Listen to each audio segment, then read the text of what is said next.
It often starts with a simple question that doesn't sound serious at all. Someone asks if you want children someday, and the question arrives as if the answer is already known. You pause, not because you're unsure, but because the words don't connect to anything inside you. You've heard the question many times before, at dinners, at family gatherings, from people who mean well and smile while they ask. They talk about children as if they're part of the road everyone walks on, something that comes next whether you plan it or not. Inside, nothing moves. No picture forms, no excitement shows up.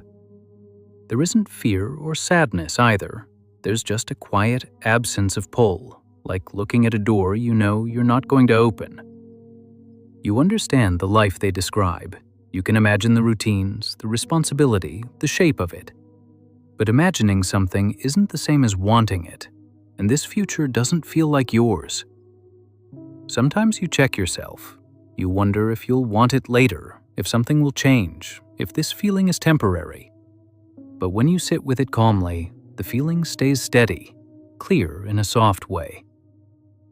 When people talk about starting a family, you notice how the phrase lands, as if life before children is unfinished, like a waiting room before the real part begins.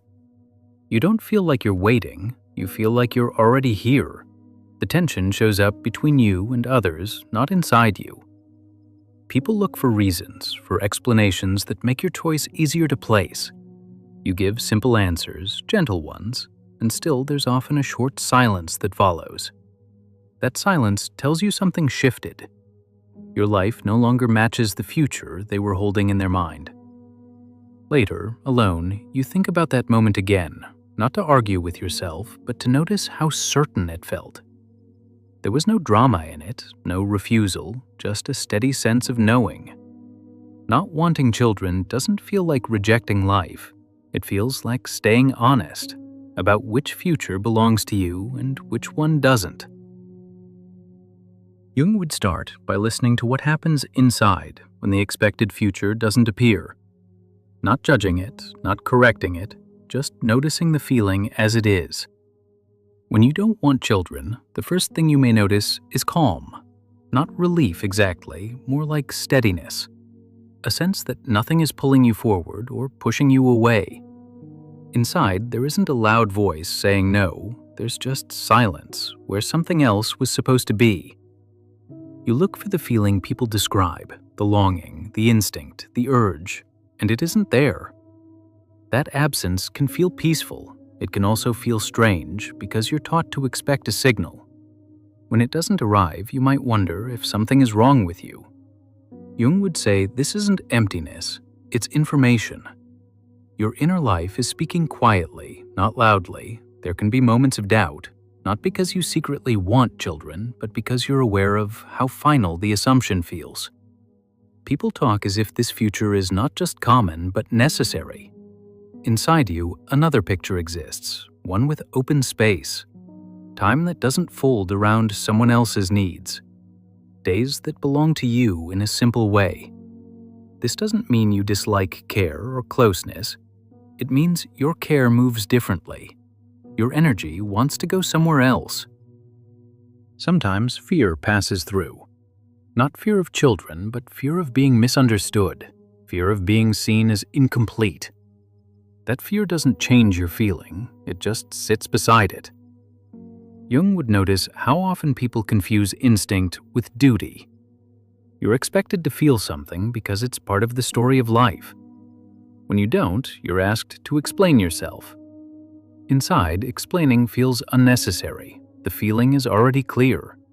It's just not dramatic enough for others to trust. There can also be a sense of protection here, protecting your inner rhythm, protecting the life that already feels whole. You're not guarding against something bad, you're guarding what feels true. Jung would call this listening to the self, not the version shaped by expectation, but the quieter one that knows what fits and what doesn't. This knowing doesn't shout, it doesn't try to convince anyone, it simply stays. When you don't want children, the inner experience isn't rejection, it's alignment. Your inside and your future line up calmly, without force. And Jung would remind us that a life doesn't become meaningful by following a shape. It becomes meaningful when the inside is not ignored. Nietzsche would look at this moment and ask what story is being told around you when you say you don't want children. Not what you feel inside, but what meaning others place on it. The story is often quiet, but it's strong. It says that wanting children is part of being grown, settled, serious about life. It treats parenthood as proof that you've arrived somewhere important. So when you say you don't want children, the story doesn't hear it as a simple preference. It hears it as a gap, something missing, something unfinished. Nietzsche would notice how quickly your choice is turned into a problem that needs explaining. People ask if you're afraid, if you're selfish, if you'll regret it later. The story doesn't trust a calm number. It expects a reason that fits its rules. The idea of a default future is powerful because it removes choice. It makes one path feel natural and all others feel strange. When you step away from that path, the story feels threatened, even if no one says it out loud. Nietzsche would point out that the discomfort isn't really about children, it's about meaning. If a life without children can be full, then the story that ties meaning to reproduction starts to shake. That's why your decision is often framed as temporary. People say you'll change your mind. They say it's just a phase. The story needs time to fix itself. It needs your no to become a maybe. Nietzsche would hear how often parenthood is described as sacrifice, duty, and purpose all at once, and how refusing it is described as avoidance. The same action viewed through different moral lenses. When you don't want children, you're not attacking anyone's choices, but the story reacts as if you are. Because if your life is enough without that future, then the story loses its grip. Nietzsche would say this is where morality quietly enters, not as rules, but as expectations dressed up as concern. A good life is supposed to look a certain way. A serious life follows the same steps. Your calm refusal interrupts that pattern. Not loudly, not aggressively, just by existing. That's why people often try to fill the silence after you answer. They add meaning for you. They explain you to yourself. They tell you what your future should still contain. Nietzsche would not argue back. He would simply notice how quickly your inner truth gets covered by a story that wants to stay intact. In his view, refusing the default future isn't about rebellion, it's about clarity. It's about seeing that many meanings are inherited, not chosen. When you don't want children, you expose that inheritance. You show that what feels natural is often just repeated long enough to feel unquestionable. And that's why the story reacts, not because you're wrong, but because you didn't repeat it. Arendt would notice what happens between people when you say you don't want children. Not inside you and not in big structures, but in everyday moments where life is shared and expectations quietly live. She would watch how this choice meets the world of habits and rituals, birthdays, holidays, family dinners, casual conversations where the future is talked about as if everyone is walking toward the same place. When you say you don't want children, the rhythm of those moments can shift, not loudly, just slightly. Someone pauses, someone changes the subject. Someone laughs as if you were joking. Arendt would say this is how normal life protects itself, not through force, but through repetition. People repeat the same steps because they feel safe. Marriage, children, grandchildren, a future that looks familiar from the outside. Choosing not to want children interrupts that flow, not in a dramatic way, in a quiet one. And quiet interruptions are often the hardest to place. You may notice how often your choice is met with reassurance instead of acceptance. You'll see, it's different when they're yours. You're still young. These words are not meant to hurt. They're meant to restore order. Arendt would notice that people rarely ask how your life feels now. They focus on what it is missing later, as if the present only counts when it's moving toward the expected future. In groups, wanting children is treated as a shared assumption. It doesn't need to be explained. Not wanting them does. That's where pressure enters. Not pressure that shouts, pressure that smiles, pressure that asks questions, pressure that treats your certainty as something unfinished. You may feel this pressure in small ways: a comment that lands strangely, a look that lingers too long, a joke that turns your choice into something light so it doesn't have to be taken seriously.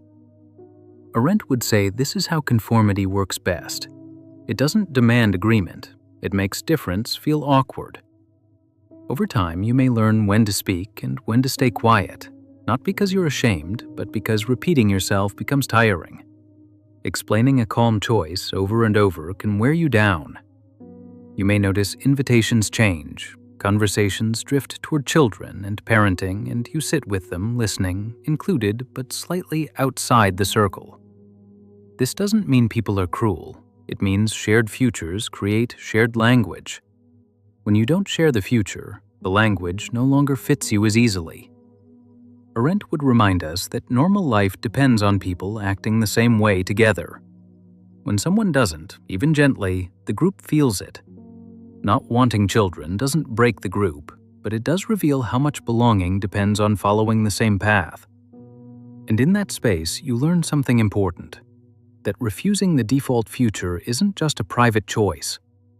It's something that quietly reshapes how others see you and how you learn to stand among them without stepping into a life that isn't yours. Machiavelli would not ask how it feels inside when you don't want children. He would watch what happens after people know. He would pay attention to reactions, shifts, and outcomes. At first, nothing obvious changes.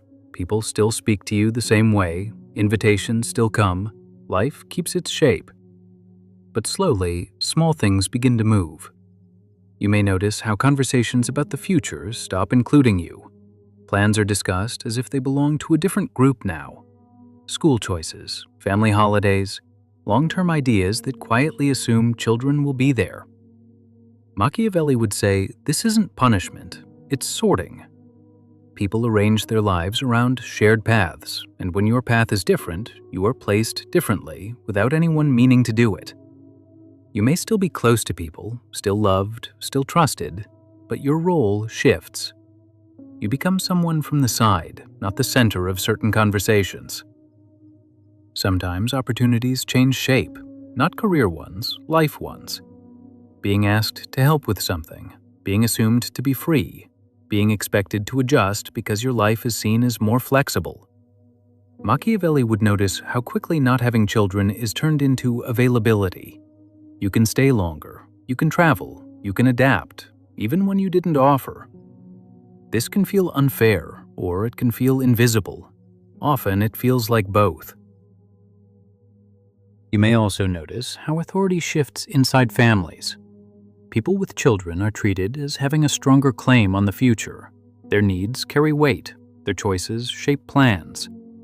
When you don't want children, your future is quieter, harder to use as leverage, harder to argue with. Machiavelli would say power listens to what continues. Bloodlines, traditions, stories that extend forward. When you step out of that flow, you step out of a certain kind of influence. This doesn't mean you lose value as a person, but it does change how much your voice is carried forward by default. You may gain freedom, space, control over your time. You may lose automatic inclusion, automatic understanding, automatic priority. Neither is announced, neither is debated. They simply appear over time. Machiavelli would not call this right or wrong. He would call it how people organize their lives when the future they imagine doesn't include you in the same way.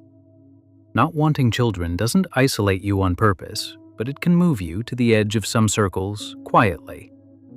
And if you can see that clearly without bitterness, you gain something else. You understand what your choice does in the world, not as a warning, not as advice, just as reality.